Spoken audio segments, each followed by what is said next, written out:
Welcome to Class Act Coaching, a podcast for teachers and instructional coaches. This show is brought to you by the Southern Regional Education Board. At SREB, we believe every one of you deserves a coach. Whether you're inspiring students or guiding teachers, let our school improvement team be your coach this week. Hi, and welcome back. This is Ashley Shaw, and this week Dan's back with us. Welcome back, Dan Rock. Hey, Ashley. What's going on? Just this podcast episode, I guess. I have nothing else on my mind but how we can help all the listeners out there today. How about you? Same. 100% focused on giving our listeners some practical ideas for rocking and rolling in the classroom. All right. Well, I'm excited to hear who you have planned for me today. Well, tell me what's on your mind. What kind of problems are you facing these days? All right. A couple of weeks ago, you sent Leslie Eves in to talk to me about how to create an authentic work experience in the classroom. And I really enjoyed that. And I thought it might be nice if I had a little bit more ideas about like specific assignments that I could try to make my classroom feel more like an authentic work experience. Do you have somebody that can help me with that? You know, I think I do. We have a gentleman named Marty Sugerik. He has a fascinating background in the military and working on a nuclear, I don't know if it was a nuclear sub or a nuclear ship. He was, working with some high technical equipment for the U.S. military. And then he changed from that to being an educator and a math teacher. And wow, he's always working with project-based learning, working with math teachers, but also career technical teachers. And he really understands ways to help students think like they are preparing for a role in the workplace and helping teachers see their students through the prism. But what I like about Marty is he can really find easy to implement and not necessarily simple, but not too complex strategies. So I'm going to bring in Marty, and I think he's going to have some great ideas for you. All right. Well, I'm looking forward to hearing from him. Hi, Marty. How are you? Hey, Ashley. How you doing today? I am pretty good. Thank you so much for being here. I'm really excited to hear what you have to talk to me about today. Before we get into that, though, would you mind telling me or telling all of us a little bit about yourself? Well, my name is Marty Sugerik, and this is my 13th year as an instructional coach working with SREB. But what led me here was actually I started my teaching career while I was active duty in the Navy. I was a nuclear engineer on the USS Virginia, guided missile cruiser, and my CO asked me to be an instructor. And from there, I got out of the Navy in '96 and got my degree in math and started teaching secondary, post-secondary math for 15 years. And during that time, I started instructional coaching with the State Department in North Carolina. And that led me to SREB and the role I'm at now. Well, I really love that you have a background that's not fully teaching, because I do as well.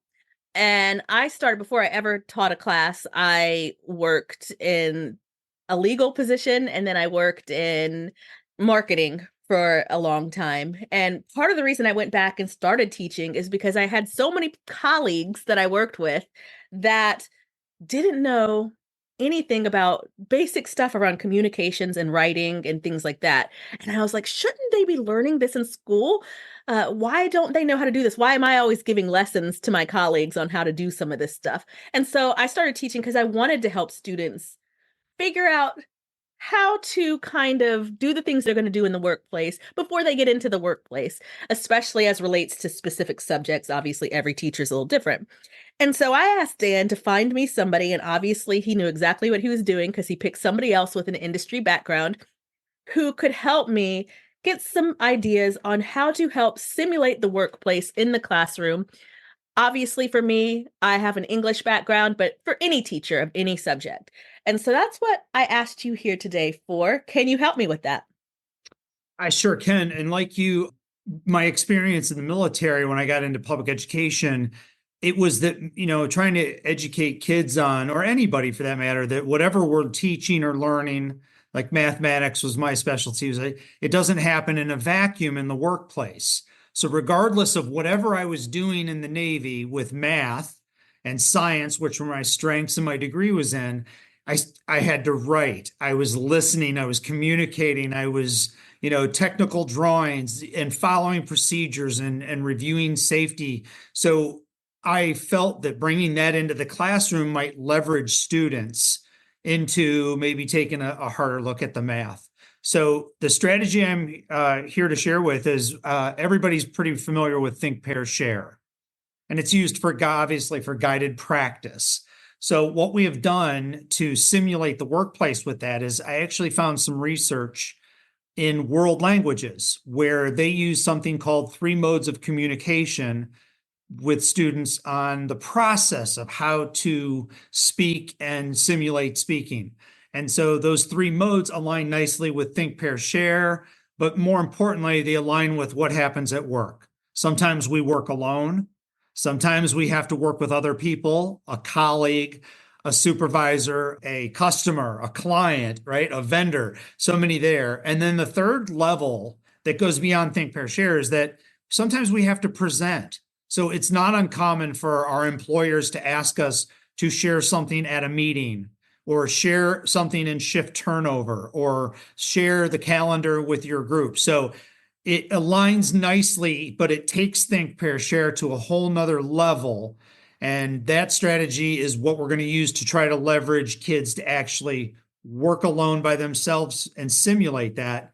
Then shift over to, oh, I've got to work with a colleague now, and I have to share what I've been working on and listen to what they've been working on. And then that third layer is my employer asks us to speak to the rest of the group on what we were doing.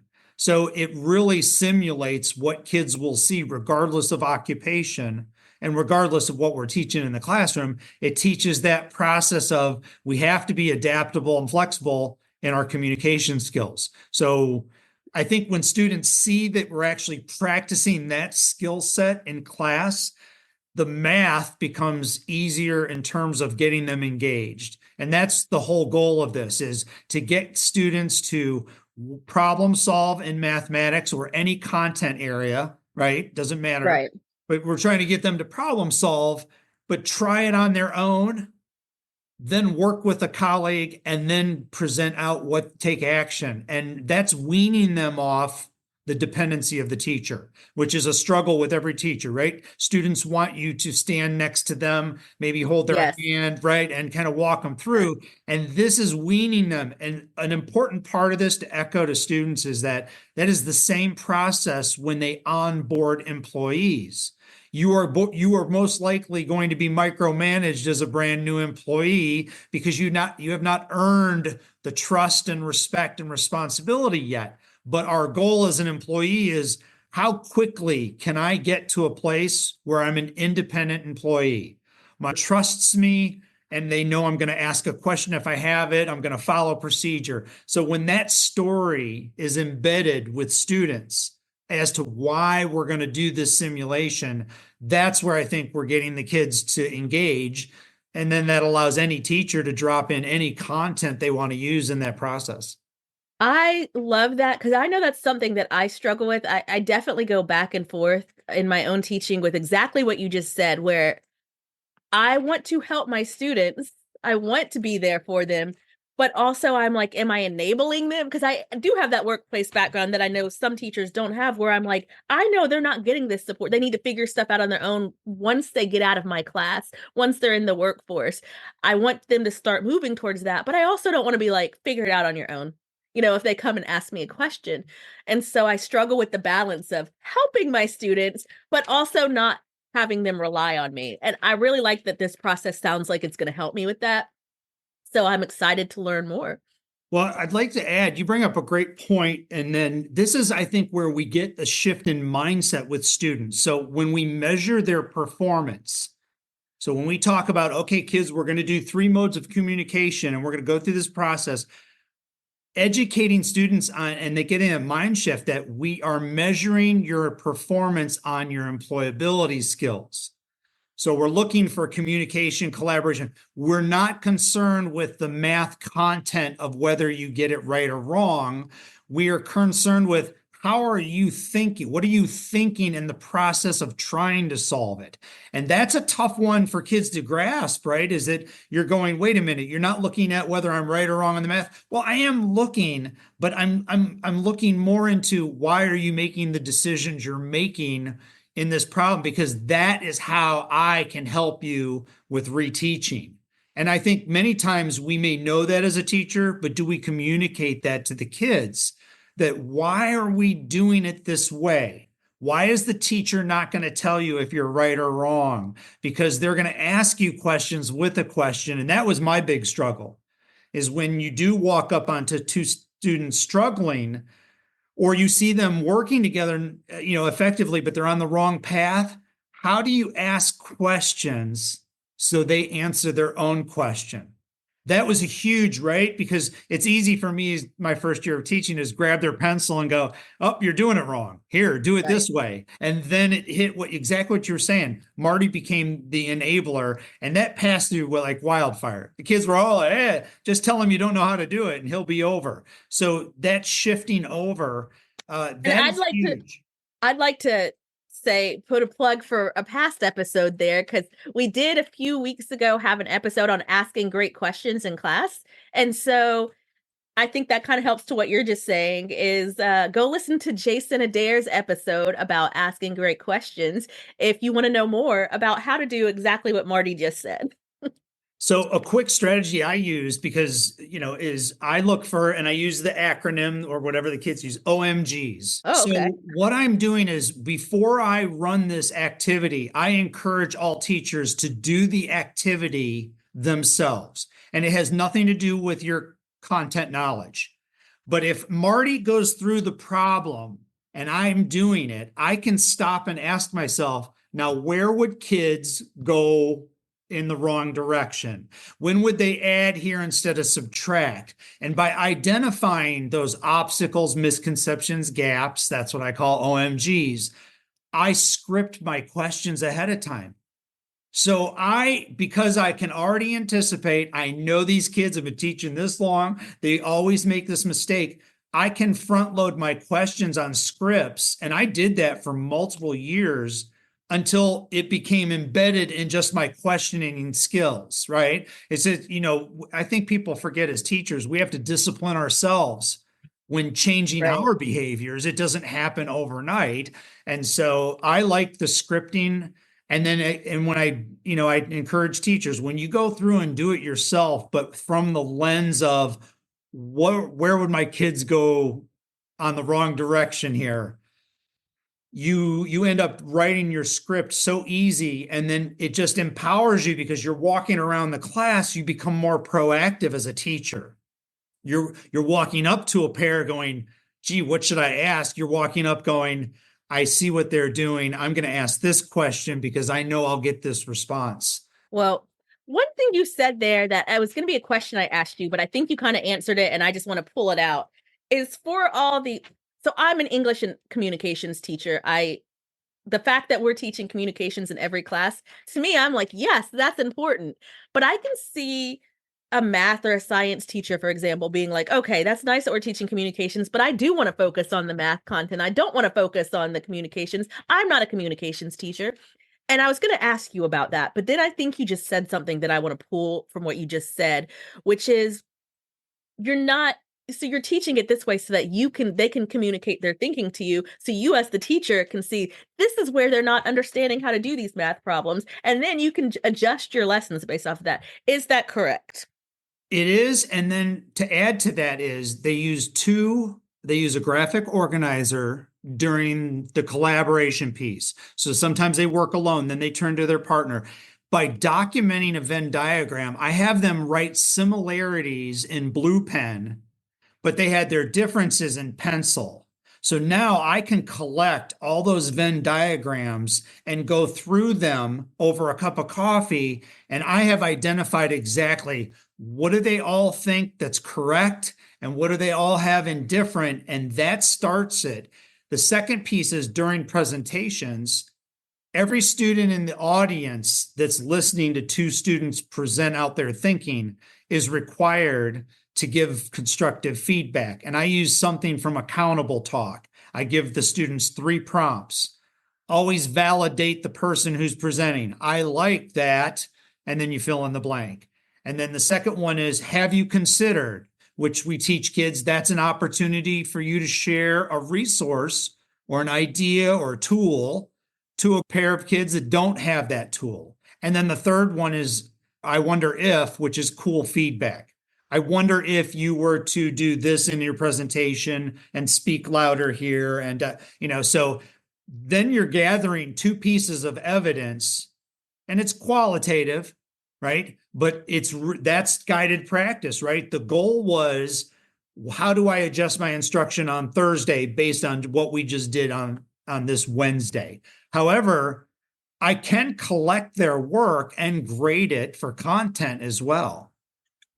Okay, so it's an option. It's an option. But since most of the time I'm working with teachers looking at formative assessment, I've been teaching for a couple days on a topic. I want to see if these kids can do some problem solving with it and what they've retained. This is kind of the strategy we would go for rather than a summative assessment. Okay. I love that. I think that's a great idea. I noticed, I know that you said there are kind of 3 different steps to this process. Yes. And maybe we can break it down and we can talk a little bit about each step individually so that we can kind of understand what it is, why it works, and how to do it in our classrooms.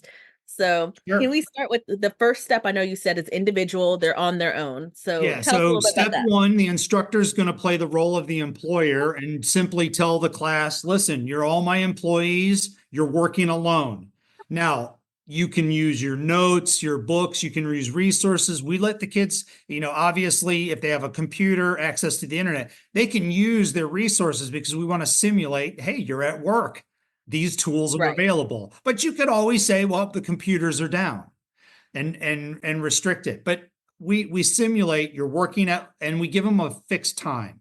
For the next 5 minutes, you need to work on this problem by yourself and document how you're solving it, whether you know how to do it or not.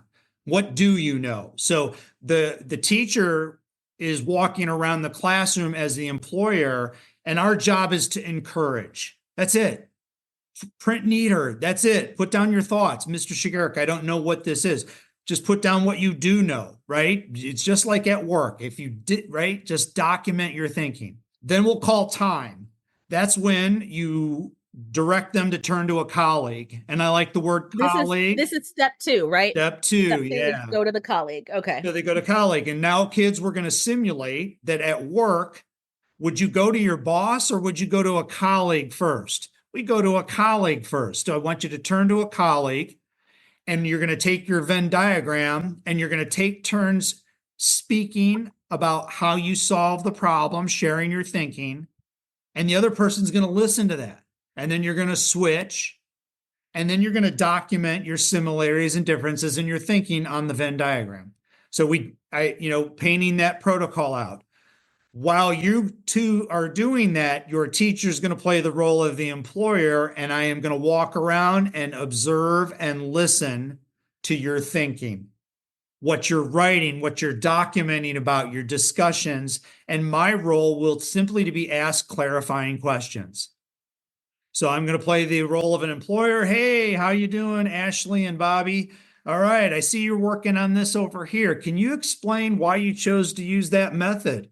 That's interesting.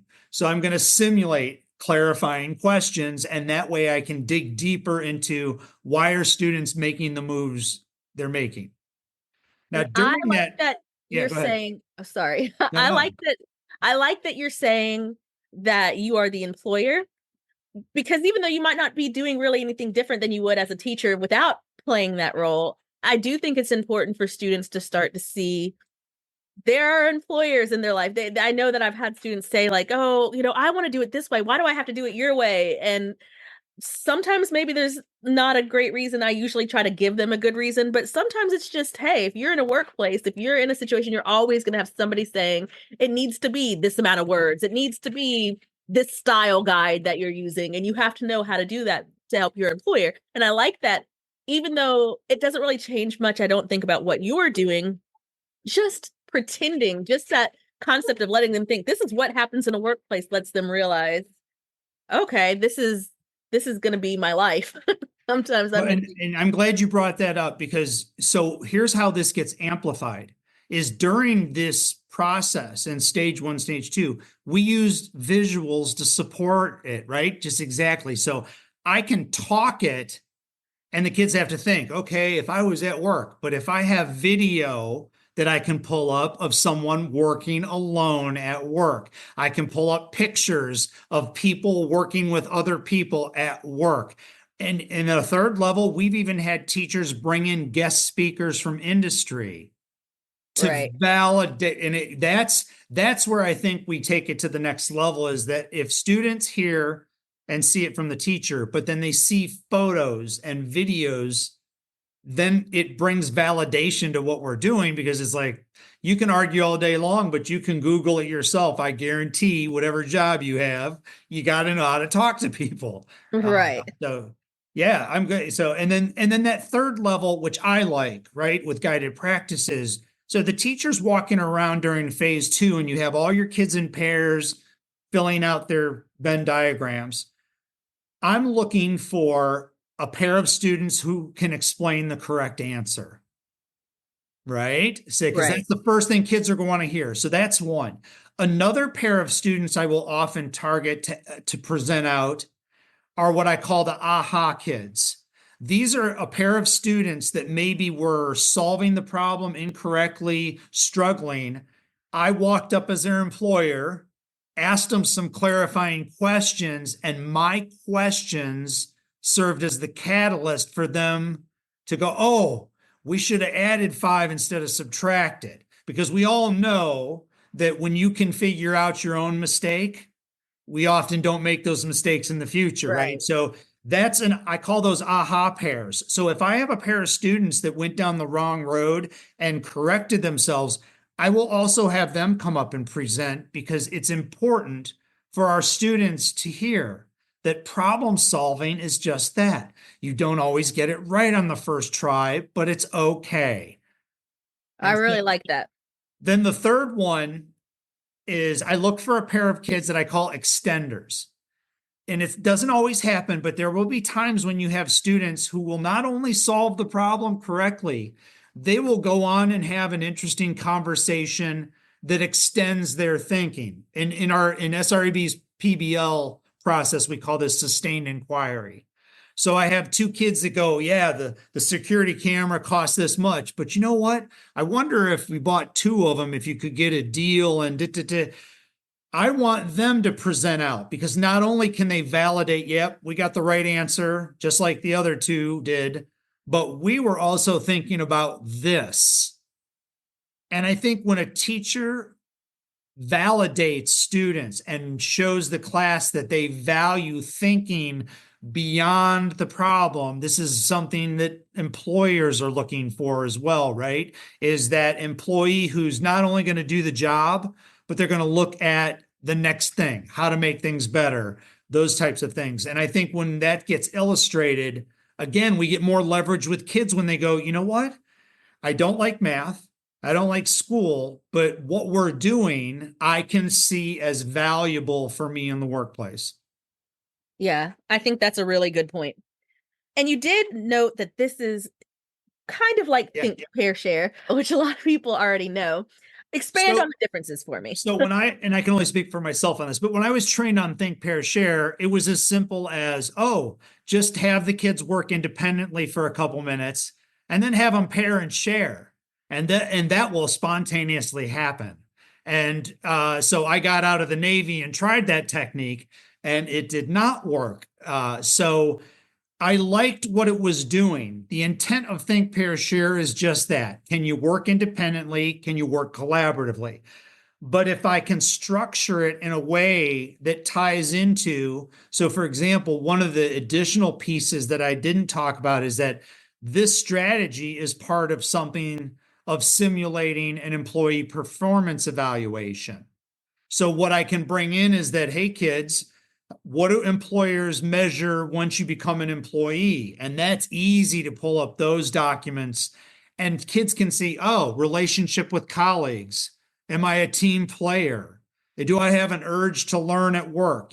They can see this, and then they can start to see that what I'm having you do will provide evidence for that. So it even gives kids this idea of, we're practicing so that you become a better employee, so you can document your skills when going for a pay raise or a new job promotion or something along those lines. So it carries that third level. Think, Pair, Share stopped at the collaborative, where 3 modes of communication adds the presentational component, which is selecting pairs of kids to come up and speak.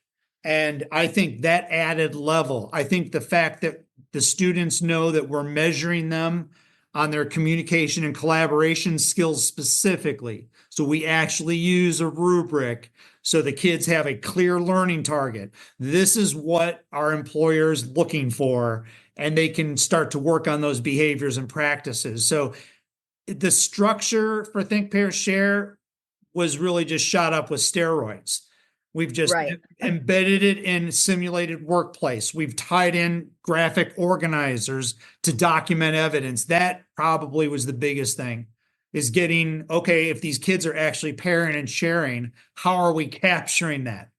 That's valuable data that gets overlooked, is when you listen to 2 kids sharing how they're solving it. How many times does another student solve an issue that another student was having and clear up a misconception before they even go to the teacher? So that happens. And that is extremely powerful, because informative assessment, we know students need to see each other as resources for learning. Just like they would Right. at work, I need to see my colleagues as resources for learning, and that helps them move to independence. So I think those stories of tying that back, and that's why we create a slide deck to paint that picture for kids. And now I know that you said that you use a graphic organizer. Mhm. Do you have a sample graphic organizer that we can share in the show? I will share the Venn diagram, which I use because as a math teacher, it's part of my curriculum, and it also serves as a similarity and differences document. But thinkingmaps.com is where I go to for my graphic organizers. And that is very powerful, because I think a lot of us learn, you strategically pick a graphic organizer to solicit what you're trying to get. I mean, if I want to see what kids are similarities and differences in their thinking, I need a graphic organizer that allows them to, transfer that information down. So the double bubble map, and I have copies of both that I can share with everyone. All right, that's great. So you can find those in the show notes. That'll help you do this activity in your class. Do you have any final things you want to share before we wrap The only up? thing I love is this is 13 years across the country working with SREB, and I have shared this with teachers. And what I love is when they take it and they put their own thumbprint on it. So when I model this in my professional development, right, we'll actually model. They'll role play as students, and I role play as the teacher. And then I give them time to customize it, because although Marty had it set up and it worked for him, I love for teachers to go, and then I learn from that. So using technology, which I did not have a lot of when I was in the classroom, nowadays teachers have been very helpful of giving me strategies of, Marty, can we do this digitally? Could you do this in Microsoft Teams? A hybrid version of the same thing, because if you think about it, they're going to walk in a hybrid workplace. And how many times do we collaborate right now, you and I? Right. How many times do we collaborate through virtual emails, podcasts, Zoom sessions? So I love that, teachers share back things that'll take a basic structure, 3 modes of communication, and they can really take it and personalize it themselves to meet their specific needs. Um, I think that's great. And I hope everybody out there, if you do this. If you try it and you customize it in any way, let us know on social media how you use this and how it worked for you. So that bell means we're almost out of time. It's time for you to give us some homework. And I know that you sent me a Google folder to share with everybody. That'll be in the show notes. So I know that your homework has something to do with this Google folder. What do you want us to do with that? Okay, in the Google folder, it's basically a toolkit. You will find a slide presentation, which is basically a storyboard. We use this to teach the students the process of 3 modes of communication. It answers how, when, why, where, what. So one is to review that and process that for yourself. Included in the folder are also the graphic organizers, rubrics, and some other resources aligned with the research. The first thing I always do is ask participants, unpack the folder itself and just go through it. And then you can email me directly if you have clarifying questions. Otherwise, I would like you to go ahead and nothing ventured, nothing gains. Go ahead and start it. Just try it. Just give it a shot and walk it through and give me feedback on how it works. Now, we all know that you need to run it more than one time, give yourself a good sample size, but I would love to hear back about people that are doing it. And if you're already doing something similar and you have suggestions, homework would be to pay it forward and reciprocate. SREB is a network, so I love hearing from other teachers and then sharing your success with other teachers across state lines. So those are all good homework strategies. You mentioned a lot about contacting you. Do you mind if I share your email address so that they can contact you if they do have those questions? Absolutely. Yep. All right. Thank you. Well, thank you so much for this great lesson. I am looking forward to seeing what people do with the homework assignment you gave, and I hope that they try this and that it's very successful for them. Thank you for coming today. It's been great talking with you. Thanks for the opportunity. I love sharing what are strategies there that'll help teachers. So I appreciate just the opportunity to be here.